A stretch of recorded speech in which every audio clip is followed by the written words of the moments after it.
think Google might have done it.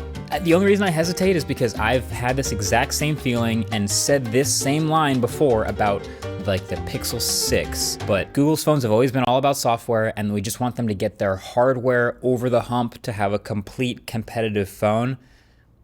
But I think they did it. So Google had their Pixel 9 event today, and there's actually a bit more than just the Pixel shown off. There's also a new watch and new Pixel buds, and I'll get to those, but I just want to focus this video on the new phones because I've been waiting for these for a while. So there's several phones. There's the Pixel 9, Pixel 9 Pro, then the Pixel 9 Pro XL, and then a Pixel 9 Pro Fold. Now some people are saying the names are a bit confusing. Honestly, it's not really that bad, except maybe the Fold, but the base phone, the Pixel 9, is $799. And with that, you get the 6.3-inch screen size, and it has this new design with the flat matte metal sides and a polished glass back in 4 colors. Porcelain is white, obsidian is black, and then wintergreen and peony, kind of Cosmo and Wanda vibes. And then there's the 2 Pro phones, so the Pixel 9 Pro and Pro XL. So what's sick is the 9 Pro, it's the exact same size as the Pixel 9, just like what the iPhone's been doing. And the only thing that's different about the XL is it's just bigger. It's just a bigger 6.8-inch screen and a bigger battery. But yeah, the Pro phones start at $999 and $1099.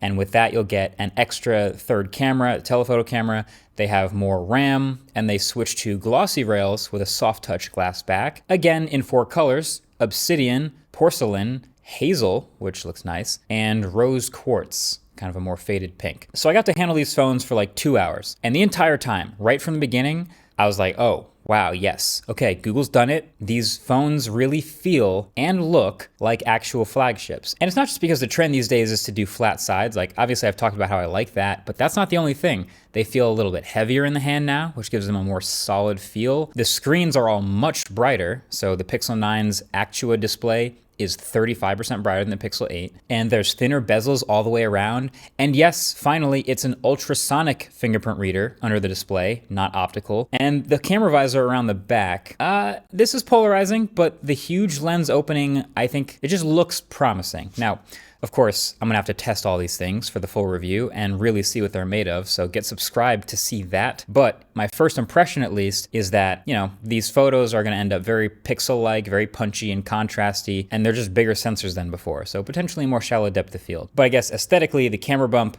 even though I like the older ones better, I still kind of don't mind these new ones. I know it's not the full visor all the way around like before, and I miss that, but it's now this like perfectly flat island, and that is still distinctive. It's pretty unique as like a Pixel thing. So now specs, let's just get them all in one place. There, that's all the specs that I've been able to confirm. You'll notice all these phones across the board, all the new Pixels have the same Tensor G4 chip. So that's, the new chip is more powerful, they're saying, and more efficient, and should have dramatically better AI capabilities. Obviously, it's a Pixel, but we'll get there. But also notice it's the exact same primary camera and ultra-wide camera between the base phone and the Pro phone. So again, I've talked about this with Pixel before, and it's, you know, it makes the lowest price one look like a great deal, but there's not a lot of hardware difference between the base phone and the Pro phone. And it's a $200 difference this year. But for that, in the Pro phone, what do you get? Maybe a slightly better screen, a telephoto camera, more RAM, and a better selfie camera. That's kind of it. Now, again, I don't want to make the mistake of judging it too soon because I haven't benchmarked it and I don't know what long-term performance is like, but when Google says Tensor is 20% faster with web browsing and 17% faster with app launching, I believe them. I mean, these phones are really quick and snappy, at least from my impression. And I just want to say again that I'm really glad they made the smaller phone with all of the benefits of the Pro, because there are a lot of people who want a better phone but not a gigantic phone. So having a Pro that's not a Pro Max is sick. But of course, these would not be Pixel phones without a boatload of AI, and so there are definitely some new AI features coming along with these Pixel 9s. The big ones are the new Weather app, the new Screenshots app, and Pixel Studio. So the Google Weather app has been redesigned for the Pixel 9s, as you can see, which is a bunch of tiles now, and this very, modern looking version of the weather. And right at the top is an AI-generated comment about the weather, maybe sometimes telling you what to wear or something. Cool, I guess. I almost never use the stock weather app on any phone, and that probably won't change here, but for those who do, all right, fine. That's a good improvement. The new Screenshots app is interesting. Again, I don't think many people are going to use this, but if you do, it's basically a new app that gathers all of your screenshots specifically in one place. And then it scans each one of them for any information in them to be able to remind you later or help you search through later. But then there's the Pixel Studio app, which I guess that's the hot new thing in devices with AI, is to have an app called Studio that just lets you create AI-generated art on device with a simple text prompt. Apple has just announced that in iOS 18, but they're not shipping that yet. But the one thing I was impressed with playing with this one is it's really quick, like maybe 3 seconds or so to generate a new image, and it's completely on device. So it'll still be this fast when your internet connection sucks or you're offline or something like that. So yeah, I don't know, maybe your generated pictures or memes for text conversations or for Twitter or something like that. But yeah, it's another AI app on the phone. Also, Magic Editor in Photos has this new reimagine feature where you can not only erase things or reframe things in your pictures, but you can now highlight a section and reimagine it as something. And it can be whatever you type, just something completely different.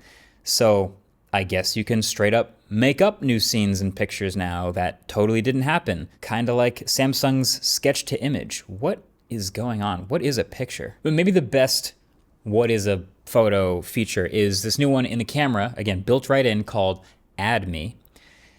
And it's actually, I think, pretty impressive. I got to use it once, and you're about to see exactly me using it once. But basically, if you ever have a group of people and you want to take a group shot, but you don't have anyone else who could take the group shot for you, okay, no problem. The Add Me feature walks you through this. So, okay, first you open the camera mode and it tells you to kind of wiggle the camera around a little bit so it can get a better sense of 3D space and the environment. Then the photographer, number one, takes a picture of everyone except for them and leaves a little room for themselves. Then once they take that, they can have everybody peace out, and then one of those other people becomes the new photographer and tells the first person where to pose so that they can sort of be next to everyone else. It overlays where the people were and a nice white box over the scene to help keep the framing the same. Once the second person poses, they snap the picture, and Google straight up merges the pictures together into a group photo with everyone. Another moment that totally never happened. Plus it keeps the originals too. Very 2024. What is a photo? There's some other things like better clear calling, call notes, can summarize phone calls that you're on for you.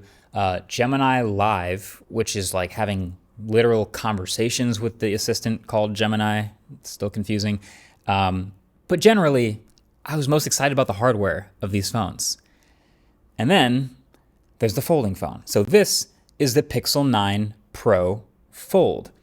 I don't know why it's called that. I don't know why it's not just called the Pixel Fold 2. Maybe it's easier to remember because now they're all 9s, but whatever. They added Pro to the name for some reason, but it's a Fold.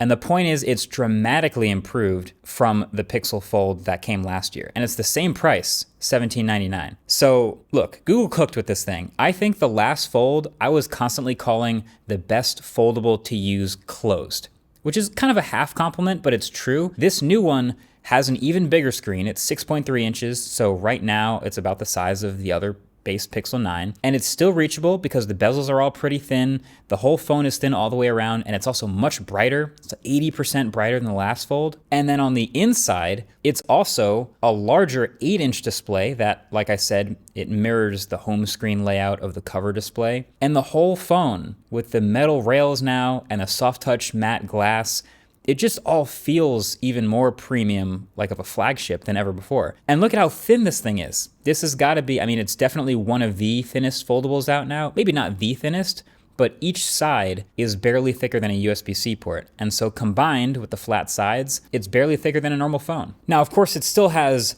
this camera bump on the back, which is, okay, this one's worse. I don't see a lot of thoughtful design in this camera island, but I feel like I can accept it with the rest of this phone's design being so impressive. It's just so good. It feels great to use open. It's awesome closed. I feel like this is just a better version of the previous best foldable, the OnePlus Open. Of course, still TBD on battery life and camera quality with these new cameras that are different from the main Pixel 9s, but you know, my general first impression is clearly pretty positive. It also, of course, has the Tensor G4, 16 gigs of RAM, and all the AI benefits that come from these new Pixels, Pixel Studio, Screenshot app, Weather app, all that other Pixel stuff. It is also IPX8 rated, so it can probably take a splash. And Google also mentioned that they're partnering with some number of developers to optimize some games for the interior screen, so looking forward to see what those end up being. And it also comes in two colors, porcelain, white, and obsidian, black. So I think consider me highly interested. I've kind of been off the foldables train for my own daily driver for a while. I've gone back to dailying slab phones, but I think this Pixel 9 Pro Fold has a chance to get me back to being a foldable user if that outer screen remains just as usable as any other phone. And the bonus is a gigantic 8-inch screen whenever I want it. It's one of the biggest displays literally ever in a phone. So these phones feel, for now, like they've actually achieved the modernized glow up that we've been hoping for from Google's flagship phone. Maybe Qi 2 is the only thing missing that I'm actually bummed about that I can see on the spec sheet. But of course, as promised, it's not just the phones, there's also a couple other gadgets. So the new Pixel Watch 3 has basically the same design, but now comes in two sizes. There's a new larger 45mm size that gets you like 40% more screen, and the bezel is also a little bit smaller. So these screens are also a lot brighter, 2000 nits. And there's a new body score feature, which it seems like everyone suddenly decided to copy from Garmin this year, but that will sort of summarize all of your metrics into one score at the top. And there's also some new running features as well. Potentially the biggest change is the new dual chip architecture to give you even longer battery life. They're saying up to 36 hours in battery saver, which isn't exactly pushing the industry limit, but it should be better than last year. And same price. $349 for the small one, $399 for the big one. And then there's the new Pixel Buds. So the Pixel Buds Pro 2, which at this point are kind of like Gemini buds. So they updated the design to be a bit smaller, as you can see. Just these little bud things with no stalks. There's a little tiny stabilizer fin to keep it in your ear, hopefully. Sometimes it doesn't work with my ears, but I'll try. And then there's a new custom designed A1 chip based on Tensor that improves active noise cancellation, improves overall sound quality, and also lets you have a back and forth conversation with Gemini Live. Just a straight up, out loud, back and forth convo with an assistant. I will definitely be getting my hands on these to test, but definitely let me know what you're most interested in for the full reviews of these things. I'm planning on getting my hands on as many as possible, get subscribed to see this stuff, but is it the AI features? Or is it the new camera stuff? Is it the new hardware, which I think looks pretty sick? Let me know in the comments section below. Now, a few years back, I put up a poll on Twitter asking how many of you use a case on your phone, and like 3/4 of you guys said you do. And I guess that actually makes a lot of sense, and phones have gotten more expensive since then, so I can't blame you. So if you're thinking of picking one up, I definitely recommend checking out the grip case from channel sponsor Dbrand. It's kind of the whole package. It comes in matte black, it's super grippy, it has clicky buttons, and it adds those nice strong magnets. And yes, obviously also super protective. So I'll leave a link down below if you want to check it out. Either way, that's been it. Thanks for watching. Catch you guys in the next one. Peace.